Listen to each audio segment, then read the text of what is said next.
ये कहानी एक अमीर घमंडी औरत के ऊपर आधारित है जो अपने नौकर के साथ एक सुनसान आइलैंड पर फंस जाती है। अब उन दोनों के बीच में वहाँ पर क्या क्या होता है ये हम आज की इस एक्सप्लेनेशन में देखने वाले हैं। पर दोस्तों आगे बढ़ने से पहले अगर आपने मेरे दूसरे चैनल को अभी तक सब्सक्राइब नहीं किया तो प्लीज उसे जल्दी से सब्सक्राइब कर लो। मैं वहाँ पर इससे भी तगड़ी तगड़ी मूवीज को एक्सप्लेन कर रहा हूँ। चलिए अब बढ़ते हैं एक्सप्लेनेशन की तरफ। फिल्म का नाम है स्वेप्ट अवे और ये फिल्म 2002 में रिलीज हुई थी।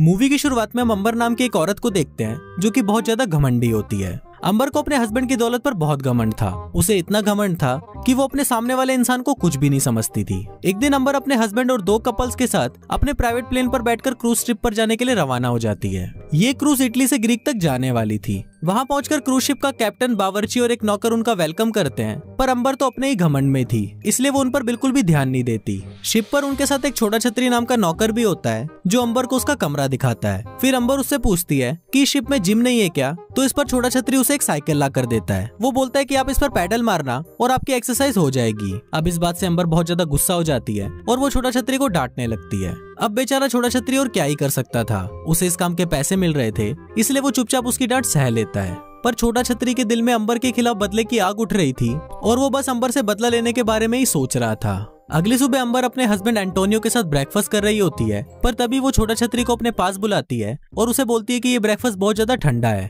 जाओ इसे तुम जल्दी से गर्म करके लाओ। पर उसी वक्त छोटा छतरी को बहुत गुस्सा आ जाता है और वो गुस्से में सारा ब्रेकफास्ट अंबर के सिर पर ही पलट देता है। इस पर अंबर उसके ऊपर चिल्लाने लगती है, पर तभी छोटा छतरी उसे उठाकर समुद्र में फेंक देता है। लेकिन तभी एक चुटकी बजती है और हमको पता चलता है कि छोटा छतरी बस दिन में सपने देख रहा था। फिर वो ब्रेकफास्ट को उठाकर उसे गर्म करने के लिए अंदर ले जाता है। अंदर किचन में जाकर वो अपने दोस्तों को बताता है कि अंबर बहुत ही ज्यादा घमंडी है और बार बार मेरे ऊपर हुक्म चलाती है। इस पर उसका दोस्त घुसेड़ूमल उसे बोलता है कि तुम ये गर्म ब्रेकफास्ट अपने साथ ले जाओ, इसमें हम सभी ने अपनी अपनी प्यार की निशानी डाली है और इसे खाकर उसे बहुत ज्यादा अच्छा लगेगा। फिर शिप का कैप्टन खुद उस ब्रेकफास्ट को लेकर अंबर के पास जाता है, जिसको खाकर अंबर शांत हो जाती है। एक रात छोटा छतरी मछली पकड़कर किचन की तरफ जा रहा होता है, तभी वहाँ पर अंबर आ जाती है और उस पर डोरे डालने की कोशिश करती है, इसलिए वो अंबर को इग्नोर करके वहाँ से चला जाता है। अगली सुबह अंबर के पिछवाड़े में चुल मचती है और उसे फिशिंग करने का मन करने लगता है। अंबर छोटा छतरी को बोलती है कि उसके लिए एक छोटी बोट का अरेंज करो, पर इस पर छोटा छतरी उसे समझाने की कोशिश करता है कि मौसम का कोई भरोसा नहीं है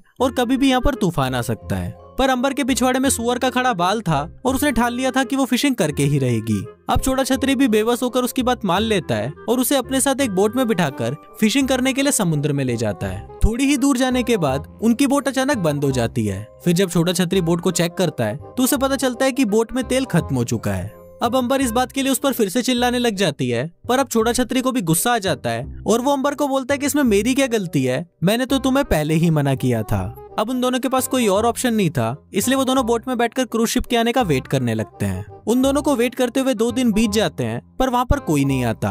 अंबर परेशान होकर मदद के लिए जोर जोर से चिल्लाने लगती है, पर उसकी मदद करने वाला भी वहाँ पर कोई नहीं होता। तभी अंबर की नजर बोट पर रखी हुई एक बंदूक पर पड़ती है। अंबर को लगता है कि वो एक फ्लेयर गन है। फिर अंबर उसको जैसे ही चलाने वाली होती है, पर तभी छोटा छतरी उसे रोक देता है और उसे बोलता है कि ये वो नहीं है जो तुम इसे समझ रही हो।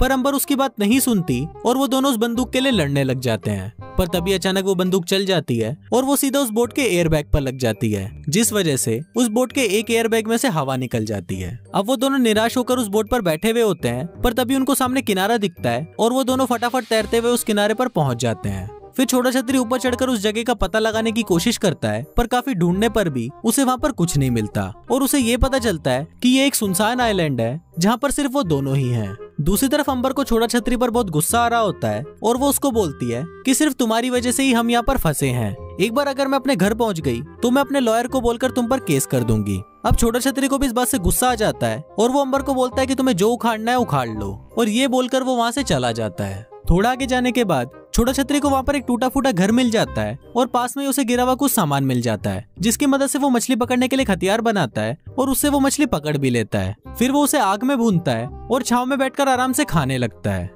दूसरी तरफ अंबर उसको देखकर जलने लगती है। फिर वो भी उस आइलैंड पर खाना ढूंढने की कोशिश करती है, पर उसे वहाँ कुछ नहीं मिलता। इसके बाद वो छोटा छतरी के पास आकर उसे कुछ मछलियाँ मांगती है, पर छोटा छतरी उसे मना कर देता है। फिर अंबर उसको बोलती है कि तुम मेरे लिए मछलियाँ पकड़ कर ले आओ और इसके बदले तुम्हें जितने भी पैसे चाहिए वो सब मैं तुम्हें दे दूंगी। पर इस पर छोटा छतरी उसे मना कर देता है और बोलता है कि मैं तुम्हारा कोई नौकर नहीं हूँ। वो बोलता है कि अगर तुम्हें खाना चाहिए तो तुम्हें मेरी नौकरानी बनना पड़ेगा और दिन रात मेरी सेवा करनी पड़ेगी। ये बोलकर छोटा छतरी अंबर को अपने सारे कपड़े धोने के लिए दे देता है। अब अंबर के पास और कोई रास्ता नहीं था, इसलिए वो मजबूरी में छोटा छतरी के कपड़े धोने लगती है और उसे बदले में खाने के लिए मछलियां मिलती हैं।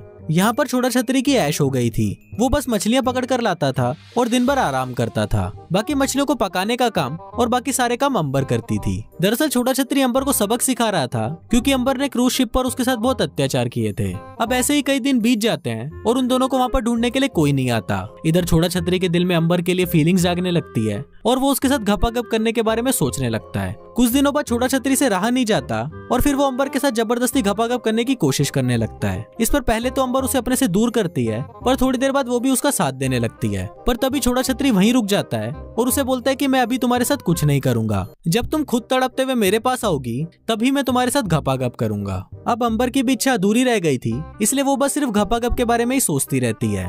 और फिर अगली सुबह वो छोटा छतरी के पास जाती है और उसे बोलती है कि प्लीज तुम अपनी छतरी मेरे अंदर खोल दो। अब छोटा छतरी भी अंबर की रिक्वेस्ट मान लेता है और फिर वो उसे अपने घर के अंदर ले जाता है और इसी के साथ वो लोग पूरी रात पलंग तोड़ घपाघप करते हैं। अब ऐसे ही कुछ दिन बीत जाते हैं और एक दिन पलंग तोड़ने के बाद अंबर छोटा छतरी को बोलती कि वो उससे प्यार करने लगी है। ये सुनकर छोटा छतरी चौंक जाता है और वो अंबर को बोलता है अगर हम इस आइलैंड पर फंसे नहीं होते तो तुम मुझे ऐसा कभी नहीं बोलती। वो उसे ये भी बोलता है कि क्या तुम्हें याद है कि तुमने शिप पर मेरे साथ कैसा बिहेव किया था। इस पर अंबर उसे बोलती है कि उस टाइम मेरा मूड काफी खराब था, क्योंकि मेरा पति मुझे संतुष्ट नहीं कर पाता था। पर जब मैंने तुम्हारे साथ पलंग तोड़ा है तो मुझे एहसास हुआ है कि छोटा छतरी की छतरी में मेरे पति से ज्यादा दम है। ये सुनते ही छोटा छतरी लपक कर अंबर पर टूट पड़ता है और फिर वो दोनों फिर से पलंग तोड़ते हैं। अब ऐसे ही कुछ और दिन बीत जाते हैं और वो दोनों बस दिन रात पलंग तोड़ने के अलावा कोई दूसरा काम नहीं करते। अब दोनों ही अपनी लाइफ में बहुत ज्यादा खुश थे, पर एक दिन अंबर को समुद्र में एक नाव दिखाई देती है। उसे देखकर अंबर छोटा छतरी को बोलती है कि हमें कहीं छुप जाना चाहिए, पर छोटा छतरी उसे मना कर देता है। इस पर अंबर उसे बोलती है कि मैं तुम्हारे साथ यहीं पर ही खुश हूँ और मैं कहीं भी जाना नहीं चाहती। फिर छोटा छतरी उसे समझाते हुए बोलता है कि मैं भी तुमसे बहुत प्यार करता हूँ, पर हम सारी जिंदगी सुनसान आइलैंड पर नहीं रह सकते। एक बार हम यहाँ से बाहर निकल गए तो हम साथ में कहीं भाग जाएंगे। अब अंबर भी छोटा छतरी की बात मान लेती है और फिर वो दोनों उस बोट पे बैठकर अपने क्रूज शिप पर वापस आ जाते हैं। वापस पहुंचकर अंबर का हस्बैंड छोटा छतरी को उसकी वाइफ की देखभाल करने के लिए थैंक यू बोलता है, पर उसे ये पता नहीं था कि पिछले कुछ दिनों में छोटा छतरी ने अपनी छतरी उसकी वाइफ में कितनी बार खोली है। फिर छोटा छतरी निराश होकर वहाँ से चला जाता है और अंबर भी अपने हस्बैंड के साथ वापस होटल आ जाती है। अंबर वहाँ पर बस छोटा छतरी को याद कर रही होती है और दूसरी तरफ छोटा छतरी अंबर के लिए एक रिंग खरीदता है। फिर वो होटल के रिसेप्शन पर आकर अंबर को फोन करता है और अंबर उसे बोलती है कि तुम बस मुझे ये बता दो कि कब चलना है, मैं तुम्हारे साथ चलने के लिए तैयार हूँ। वो उसे ये भी बोलती है कि तुम बस एक लेटर में लिखकर उस लेटर को होटल के रिसेप्शन पर छोड़ दो। उसी रात छोटा छतरी एक लेटर लिखकर उसे होटल के रिसेप्शन पे दे देता है। उसने उस लेटर में ये लिखा था कि वो कल सुबह उसका क्रूज शिप पर वेट करेगा और उस लेटर के साथ उसमें एक रिंग भी थी जो वो अंबर के लिए लेकर आया था। अगली सुबह जब अंबर लेटर लेने के लिए जाती है तभी वहाँ पर उसका हस्बैंड आ जाता है और उसकी नजर उस लेटर पर पड़ जाती है। वो उस लेटर को पढ़ लेता है और उसे पढ़ते ही उसे अंबर और छोटा छतरी के प्लान के बारे में पता चल जाता है। इसके बाद वो बिना समय गवाए अंबर को अपने साथ एक हेलीकॉप्टर में ले जाता है। जाते जाते वो होटल के रिसेप्शन को एक लेटर देता है और उस लेटर को वो छोटा छतरी को देने के लिए बोलता है। फिर जब छोटा छतरी उस लेटर को पढ़ता है तो उसमें लिखा होता है कि मैं तुमसे प्यार नहीं करती और जो कुछ भी हमारे बीच उस आइलैंड पर हुआ वो बस एक गलती थी।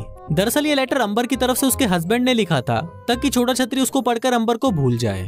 ये पढ़ते ही छोटा छतरी भागते हुए अंबर के पास जाता है और देखता है कि वो हेलीकॉप्टर से जा रही है। तभी छोटा छतरी अपनी उस रिंग को अंबर की तरफ फेंकता है और वो रिंग सीधा जाकर समुद्र में गिर जाती है। अब छोटा छतरी को लगता है कि अंबर ने उसे धोखा दिया है और अंबर को भी ये लग रहा होता है कि छोटा छतरी ने उसे धोखा दिया है और उसने उसके लिए कोई भी लेटर नहीं छोड़ा। और इसी अधूरी प्रेम कहानी के साथ ये फिल्म यहीं खत्म हो जाती है।